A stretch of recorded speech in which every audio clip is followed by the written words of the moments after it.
Mr. Wamil, we shall continue with your testimony, and you shall be testifying under the same oath. You understand, sir? Kindly respond through the mic. Okay po, Your Honor. We shall now proceed with the cross-examination of the counsel for respondent. Attorney Poa, you may proceed when you're ready. Thank you, Your Honor. Thank you. Mr. Wamil, good afternoon po, sir. Good afternoon po, sir. Sa pagkaalala ko po, nabanggit niyo po that you were formerly with ICFAO as a state auditor. Tama po ba? Yes, sir. And you are a certified public accountant. Tama po ba? Yes, sir. You're also a lawyer, correct? Yes, sir. You passed the bar in 2022. 2023 po. 2023. Okay, I stand corrected. And Mr. Wamil, you also testified yesterday during your direct examination that you were part of the team that audited the OVP and DepEd confidential funds. Is that correct? Hindi po team kasi ako lang po yung nag-evaluate ng documents. Ikaw mismo, basically nag-evaluate ng documents. Tama po ba? Yes po, sir. Okay, just so maintindihan lang namin how ICFAO conducts its audit. Yung mga auditors po ba, do they go to the field and observe itong mga confidential operations in person or? Since what we do po is compliance audit, we base our audit on the documents being submitted to the ICFAO. Okay. And do you get special training as auditors pagdating sa how confidential or intelligence operations are conducted? We base po our observations on the provisions naman po ng Joint Circular 2015-01.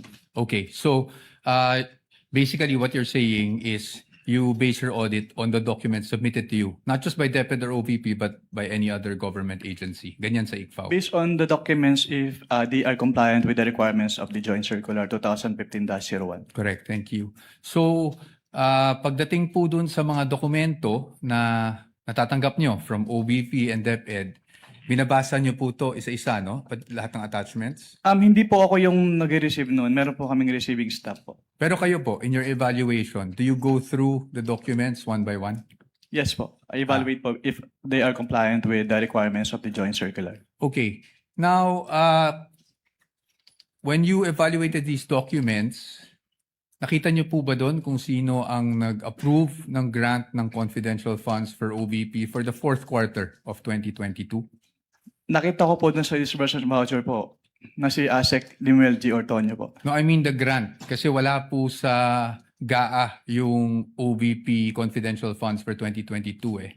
So nakita niyo po ba kung sino ang nag-approve ng grant para sa fourth quarter 2022 confidential funds? Based on the documents submitted, si Office of the President po yung nag-approve. That's correct. Opo, Office of the President. Pagdating naman po sa OVP 2023 confidential funds, yun po ay nasa General Appropriations Act. Do you confirm that? Yes po. And pagdating naman po sa DepEd 2023 confidential funds, nasa General Appropriations Act din po. Tama po ba? Yes po. And as a lawyer, you would know that the GAA is enacted by Congress. Tama po ba? That's correct po. Now, yesterday, naalala ko po, natanong kayo doon sa time nyo sa ICFAO kung ilang vice president ang na-audit nyo pagdating sa confidential funds. Naalala nyo po yon? Yes po, sir. At ang sagot nyo po ay isa lang, si Vice President Sara Duterte, the respondent in this case. Tama po ba? Yes po. Tapos Since I natanong- assumed in ICFAO in Since- 2014. Since you assumed in September 2014? Yes po, sir. Tama po. And you were asked, bakit si Vice President lang? Naalala niyo yung tanong na yun? Yes po. At ang sagot niyo po, kasi since you assumed siya lang po ang Vice President na nagkaroon ng appropriations for confidential funds. Tama po ba? Yes po. Since September 2014 po na nag-assume ako. Apo. Now, I'm showing you a document. If I may approach the witness, Your Honor. Counsel may approach. I am showing you a document Assisting entitled counsel from the Spec- prosecutors may also Oh, yes. approach should they so desire. I'm showing you a document, and this document is from the Department of Budget and Management, entitled Special Allotment Release Order, dated. Medyo malabo lang po yung document, no? December 22, 2014. Makita niyo po yan? At ang purpose po is to cover confidential activities for fiscal year 2014. You see that? Yes, sir. And nung December 22, 2014, nasa ICFAO na po kayo. Tama po ba? Anong period po yan, sir?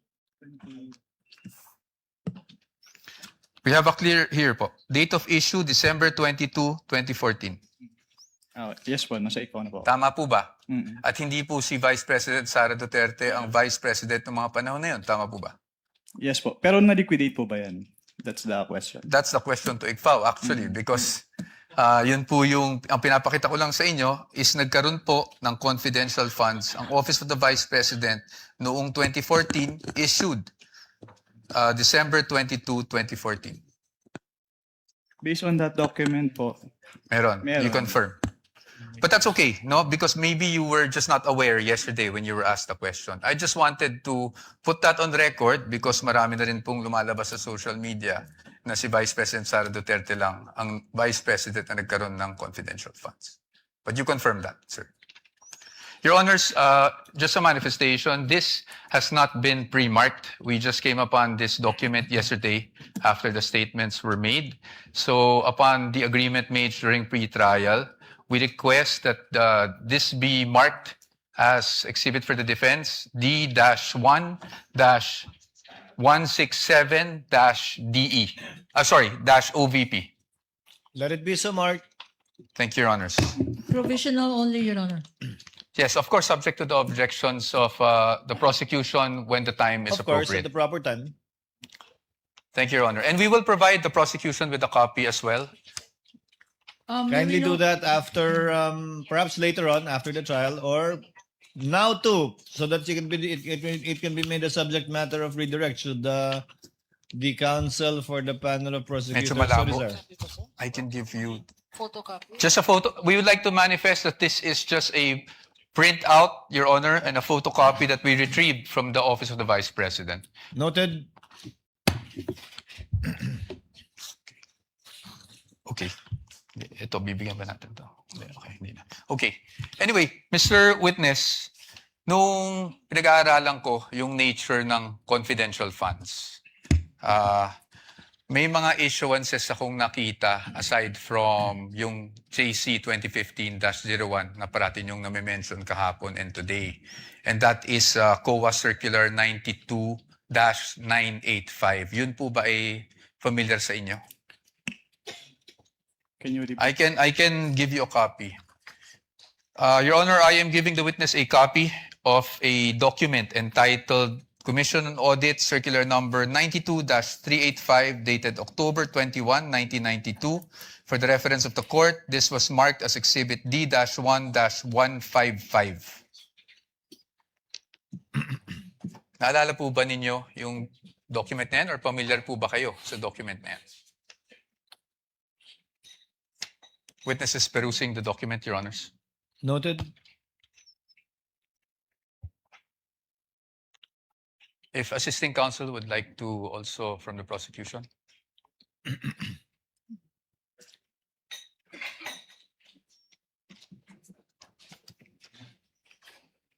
Witness will please answer. Are you, Are you familiar familiar? with that document? I am not familiar po with that document. Okay. That's okay. Meron lang po ditong whereas clauses. I won't ask you about the entire document anyway. Meron lang po ditong whereas clauses on the first page. Can you see that, Mr. Witness? Whereas clauses. I would just want you to read the fourth whereas clause. Ito pa. Ma'am, you want to come here so you'd have a better view. Just the fourth whereas clause. Can you please read that out loud for the record? Attorney Capunan, it's also flashed on the screen. Para mahirap. Whereas these intelligence and confidential activities by their very nature are highly sensitive and confidential operations or missions, the details of which cannot be divulged without posing a threat to national security or to the success of the mission. Can you please read the next whereas as well? Thank you. Whereas, as now being required, the submission of receipts, bills, or commercial invoices in support of disbursements from this fund or rental or of safe houses, purchase of meals or supplies, and other expenses might create a leak of information that may threaten the confidentiality of the intelligence operations, endanger the lives and the safety of the agents and employees of the government agencies, and result to a failure of the mission. And just the next two whereas clauses na lang po para hindi na po tayo humaba. Whereas in many instances, it is impractical and sometimes impossible to obtain such receipts, bills, or commercial invoices during intelligence operations.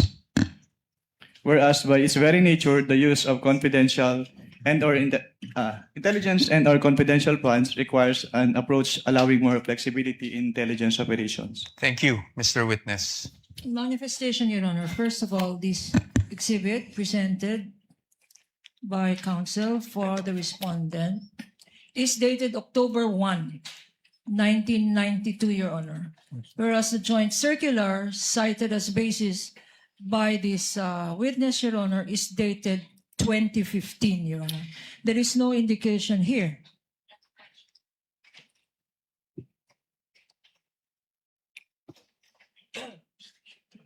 Okay. There is an indication here, Your Honor, that all issuances Joint circular. Repeating inconsistent clause. herewith are hereby amended or revoked accordingly. Similar provision, Your Honor, by way of manifestation. The joint circular. Can I see? Is likewise Your Honor, mentioned in the Joint Circular 2015. Observation for the record that 2015 supersedes this circular cited by counsel for respondent, which is dated 1992, Your Honor. For the record. Noted. Thank you, Your Honor. Proceed. But again, we'd like just a counter manifestation that the repealing clause under JC 2015-01 states, and I quote, all circulars, memoranda, rules, regulations, and other issuance inconsistent herewith are deemed repealed and superseded accordingly. So the repealing clause in 2015-1 did not specify COA Circular 92-8985. Precisely our point, Your Honor. Your Honor, please counter manifestation. Of course, Counsel. Counsel read the literal meaning, Your Honor, but the substantive meaning is all circulars are deemed repealed and superseded accordingly. His interpretation, my interpretation, but no interpretation needed, Your Honor. 9.0 is expressed. All are repealed and superseded accordingly. Manifestation is duly noted. Thank Your Counsel may Honor. proceed. Your Honor, the documents would speak for themselves, Exactly. and we will leave this to the Honorable Court as to not prolong the debate on this matter. Just again, just my last manifestation on this. The difference, the difference between Joint Circular 2015, Your Honor, it has been identified, authenticated, and testified to by this witness. This circular that they are citing, Your Honor, 1992, has not been identified. We don't know its due existence. We don't know the circumstances surrounding this document. And therefore, they're covered by the original document rule. Produce the original, since you don't have a witness who has testified as to its existence, due execution, and least of all, its contents, Your Honor. And we are stating that this should be clearly in the records of this proceedings, Your Honor. Noted without prejudice to respondent presenting during their evidence in chief the original copy of the document and someone testifying thereto. We submit, Your Honor. Please proceed, Counsel. Now, dun base po sa binasa nyo, Mr. Witness, nakikita natin na magkaiba ang auditing standards or guidelines pagdating sa confidential or intelligence funds kung ikukumpara sa regular funds. Tama po yun. Well, based on the Joint Circular 2015-01, magkaiba po yung treatment between confidential fund and intelligence fund. Opo. At base rin po doon, sa binasa nyo, ang kadalasan nangyayari pag resibo o invoices ay maaring maging impractical kung yun ang ire-require. Tama po ba? Under the joint circular po kasi, that the auditors may require the Your Honor, that's not responsive. I was just asking him to confirm what he read.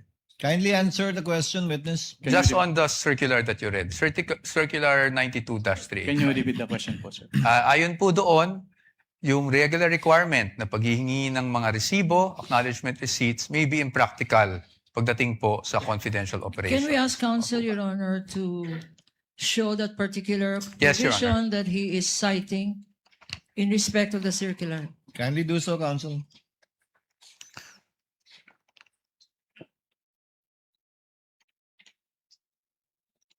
Tama po ba? Ang sabi po dito ay during intelligence operations. Yes, tama po ba? As stated po dito, during intelligence operations. Okay. Thank you. Well, I'll accept that answer, Your Honor. Now, punta naman po tayo doon sa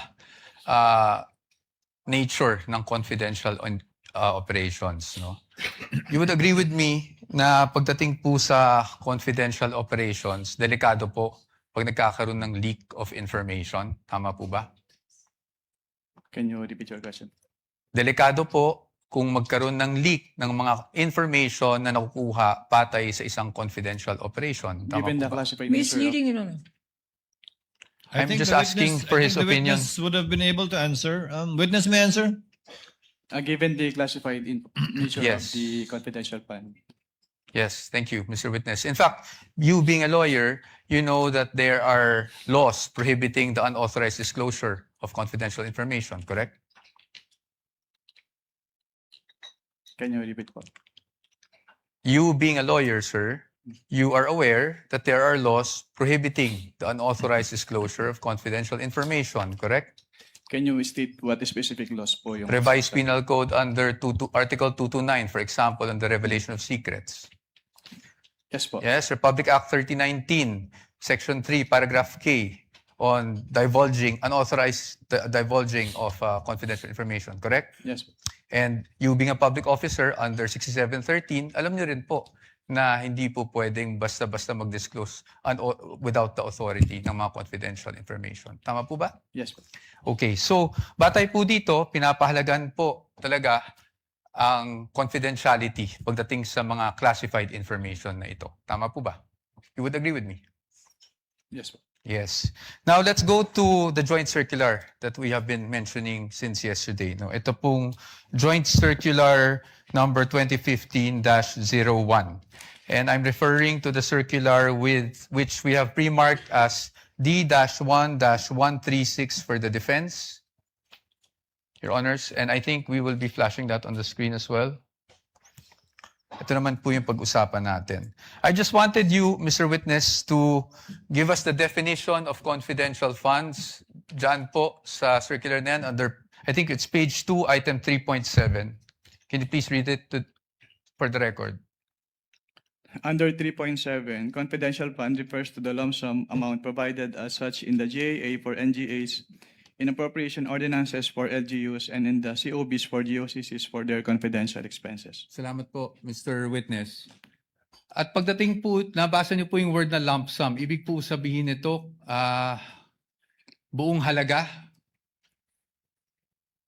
Buong amount? As opposed to having line items for expense? Tama po ba?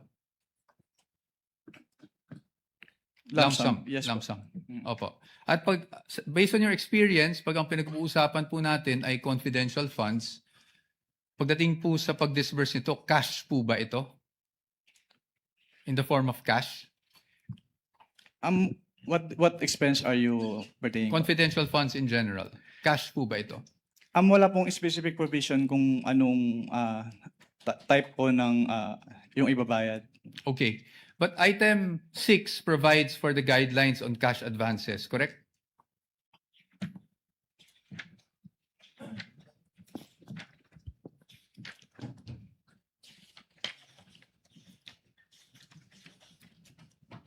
Based on this document po, yes po. Yes po. And I refer you now to item 6.1.2. Diyan po, sinasabi po ng provision na yan na ang maaari lang mag-avail ng cash advance pagdating sa confidential funds ay ang isang designated bonded special disbursing officer or SDO, or kung wala mang ganong designated SDO ay ang head of agency, correct? Yes po. At kanina po, sabi nyo, binasa nyo bawat pahina noong mga sinabite sa inyo ng DepEd at OVP for their liquidation reports. Tama po ba? Yes po. At you would be aware na ang STO po para po sa OVP ay si Ms. Gina Acosta. Tama po ba? Based on the documents submitted, yes po. Yes, thank you. At pagdating naman po sa DepEd, Mr. Witness, ang SDO po ay si Mr. Edward Fajarda. Tama po ba? Based on the documents submitted po, yes po. Yes. So based on that, tama rin po ba na sila ang maging payees ng mga cheque na inilabas ng DepEd para sa cash advance? Yes po. Tama po. At sila, tama rin po na silang nag-encash ng mga cheque dahil silang payee. Tama Yes po? Yes po. Yes. So they complied with 6.1.2, correct? What do you mean complied po? Complied with the requirements of 6.1.2 na ang SDO po ang kumuha ng cash advance at siya po nag-encash ng cheque. Your Honor, please misleading. That's not the only requirement in 6.1.1. 6.1.2, Your Honor. There are other requirements here. Can counsel be specific? I'm just asking, Because- Your Honor. This is a blanket, he is saying, and so therefore, there is compliance here. I'm In asking. particular. Thank you. I appreciate po What does the. counsel for respondent say? I appreciate naman po the objection of the good counsel. So I will be more specific. Tama po, nag-comply po na ang SDO ang payee sa cheque at ang SDO po ang nag-encash. Yun lang po. Just on that part.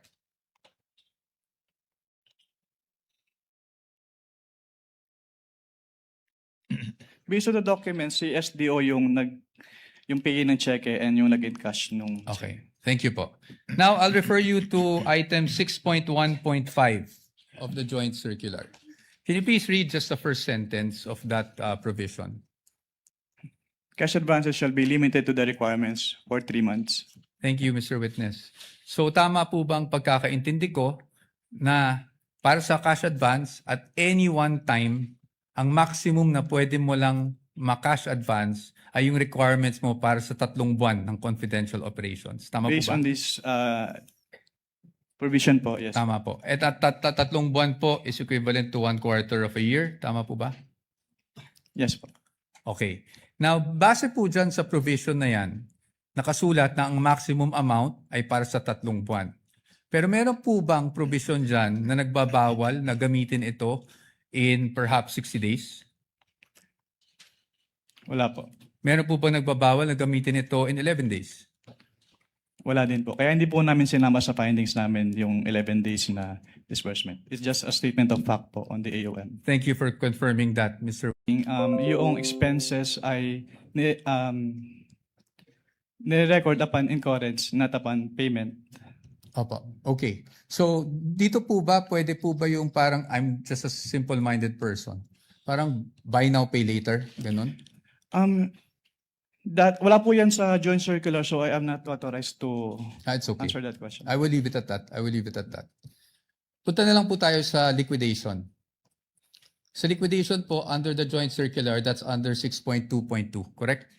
Under 6.2.2, if I may just refer you to that provision, dapat po maliquidate magsumite ng liquidation report ang isang agency na may confidential or intelligence funds within 30 days after the close of a quarter. Tama po ba? 3 po yung nakalagay dito, hindi lang po at the 30 days after every quarter. Sige po, please enumerate for us. Under 6.2.2 of the joint circular, all cash advances for CF and IF shall be liquidated within 30 days after every quarter or from the approved target date of completion of the project or activity or after the cash advance had been fully utilized, whichever comes first in accordance with the procedures as stated po. Okay, thank you po.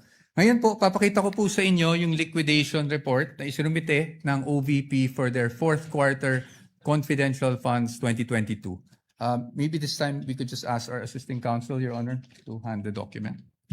Assisting counsel for the other side may also Prosecution. approach. Maaari niyo po bang matukoy kung anong date po na-receive ng COA ICFAO itong liquidation report ng OVP? Based on the transmittal letter po, January 17, 2023. January May we know, 17. Your Honor, for our understanding, what exhibit number? Sorry. counsel Thank you for referring to? reminding me, Your Honor. You're welcome. This is Exhibit D-1-4-submit rather ng liquidation report. Based on this document po, yes po. Yes po. And kung mapapansin niyo po, doon po sa transmittal, meron pong isang checklist. Tama po ba? Yes, sir. And I will refer you now to item 6.2.2.3 of the joint circular. Ayon po sa 6.2.3 ng nasabing joint circular 2015-01, ang gagawin po ng receiving officer ng COA ICFAO ay titingnan po yung checklist, tapos susuriin po yung mga dokumentong isinumite ng ahensya, yung mga attachments, kung pasok siya doon sa checklist of supporting documents na kinakailangan. Tama po ba? Can you repeat your question po? Ayon po sa 6.2.2.3, ang receiving officer ng COA ICFAO ay titingnan yung checklist and then titingnan din, susuriin yung mga naka-attach na dokumento kung compliant siya dun sa checklist. Tama po ba? Yes po, based on the joint circular. Based on that same provision, kung yun po ay kompleto, tatanggapin po ng COA ICFAO. Tama po ba? Yes po. At pag hindi po kompleto o meaning kulang po yung mga attached documents, yun po ay dapat ibalik ng COA ICFAO sa ahensya at hindi muna tatanggapin. Tama po ba? Yes po. Based And on in- this provision po. Opo. And in this case, because of the receiving stamp, would you say na tinanggap po ng ICFAO ang submission ng OVP?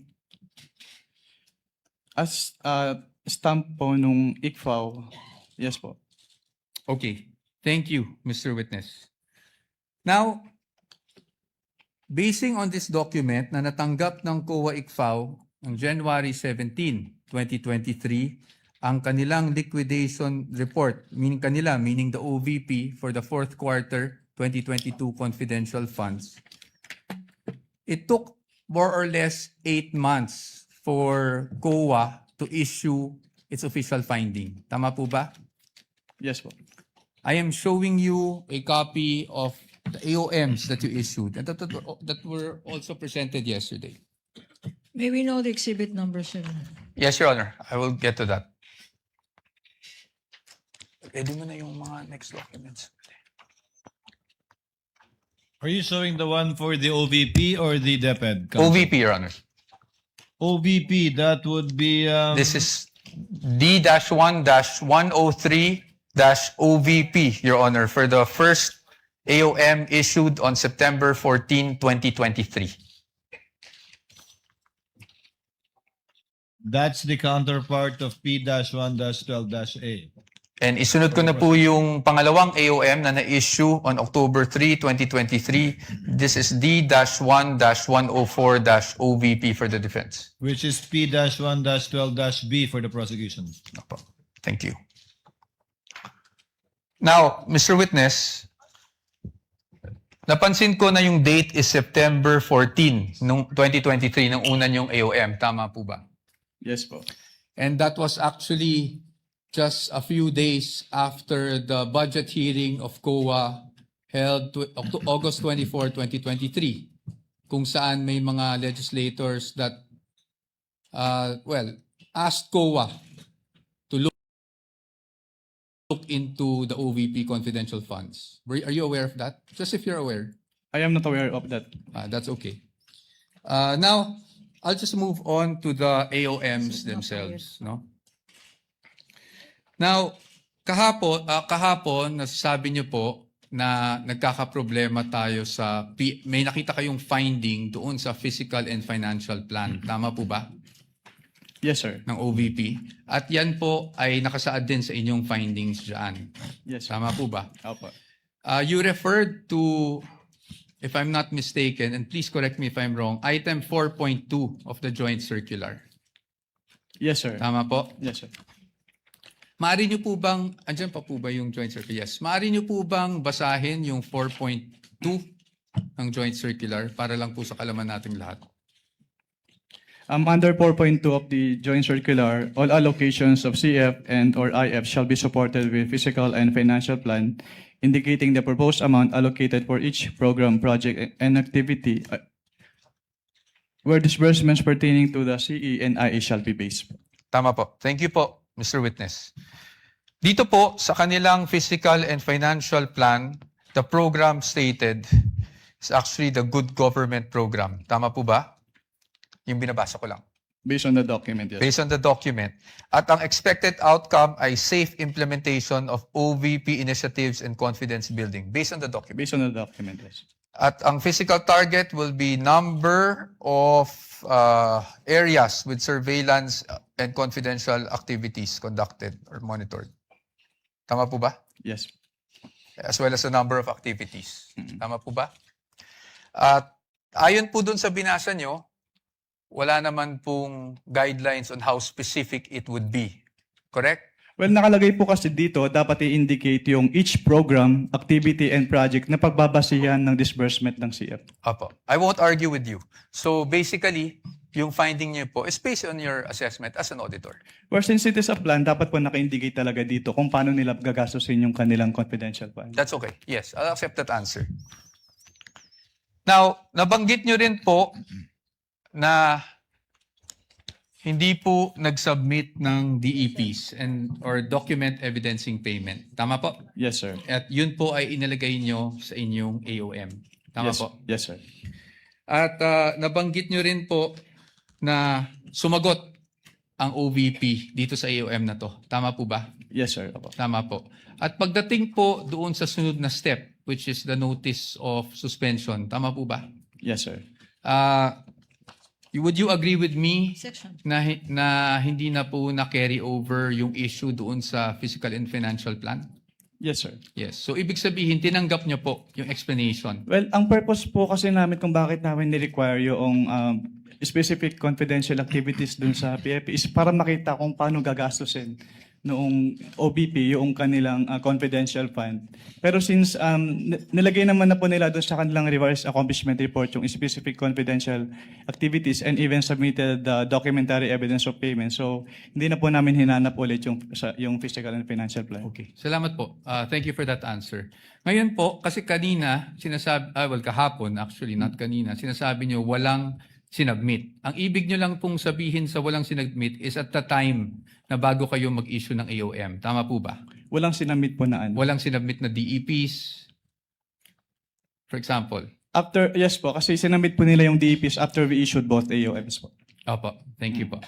Ngayon, punta naman po tayo doon sa notice of suspension. Nandun pa po kayo di ba, ng notice of suspension. Yes, sir. And you suspended in audit the amount of 125 million. We are showing him a copy of the notice of suspension, Your Honor. This is Exhibit D-1-107-OVP for the reference of the Honorable Court. NP-1-13-A on the part of the prosecution. Okay. So, dito po, as you mentioned earlier, you were satisfied with already the submission of the accomplishment report ng OVP. That's why nawala na po yung issue sa physical and financial. Hindi po ako satisfied dahil compliant yung accomplishment report nila, kundi dahil nilagay lang nila yung specific confidential activities na pinagamitan nung kanilang pondo. Opo. So, nawala na po yung sa PFP na finding sa AOM. Based on yes po. Based on the NS. Tama po ba? Yes, sir. Okay, thank you.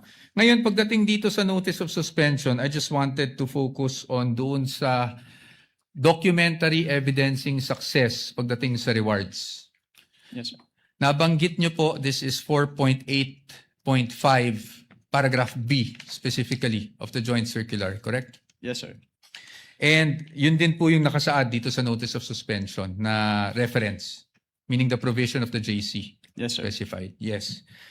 At nabanggit nyo rin po kahapon na wala pong guidelines specifically under 4.8.5 that shows how specific you should be in terms of the documents evidencing success. Tama Wala po ba? po akong na-mention na walang specific guidelines po. Ang sabi ko lang, hindi sinabi kung anong specific document yung hinihingi. Wala, may sinabi ko po kayong walang prescribed format, basically. Your Honor, please misleading the witness, to my recollection, did not say that. He said that in accordance with 4.8.5, these are the requirements, A, B, and C. And the submissions of the Vice President and the DepEd are not compliant, Your Honor. Can we With ask the for indulgence leave of back? counsels for the parties, Mr. Wamil, base po sa guidelines, hindi tulad ng ibang mga format na sinasubmit na may pro forma na nasa annex nung 2015-1, wala pong pro forma na pag-liquidate sang-ayon sa na dokumento sang-ayon sa 4.8.5. Yes, Your Honor, based on this provision po. Yes. May ibang provision bang nagre-require ng specific na paraan? ng Wala na pag- po, Your Honor. Ito lang Wala. po, Okay. 4.8.5. Thank you. Thank you, Mr. Witness. You may proceed, counsel. Thank you, Your Honor. Now, pagdating po sa OVP, alam niyo po ba kung sumagot sila sa notice of suspension na ito within the prescribed period given under the notice of suspension? Sa notice, wala na po ako sa ICFO nung Wala na po submit kayo. sila ng response. Okay po. So I will no longer ask you about that. Probably for another witness na lang po. Punta na lang po tayo sa OVP confidential funds for 2023. You confirm, Mr. Witness, na ang OVP confidential funds for 2023 ay nakapag-issue rin kayo ng AOMs for the first, second, and third quarter. Tama po ba? For the first and second lang po, kasi yung third quarter, nag-drop po ako and hindi ko na po naabutan yung issuance noon dahil nag-transfer out na po ako sa Okay. ICFO. Okay. At hindi na rin po alam kung, just if you're aware, kung sumagot ang OVP doon sa mga AOMs ninyo. Hindi na rin po alam yan. Yes, sir. Okay. Sige. Diretso na lang po tayo sa DepEd. Para hindi na po tayo tumagal. Sa DepEd po, nakapag-issue rin po kayo ng AOMs. Tama? At least for the first and second quarter nung nandun pa po kayo. Yes, sir. Tama po. Apo. And kanina po, pinag-uusapan po natin yung mga disbursement vouchers ng DepEd. Kung saan natukoy nyo doon na hindi compliant dahil MOOE yung nakasulat sa disbursement vouchers. Tama po ba? Naalala nyo po yun? Sinagot ko lang po yung tanong ni Attorney Lorna kanina. At ang tanong nyo, ang sagot nyo po, natatandaan nyo po ba yung sagot nyo? Ay MOOE siya at hindi confidential funds. Yes po. Now, Mr. Witness, I will show you a page of the General Appropriations Act.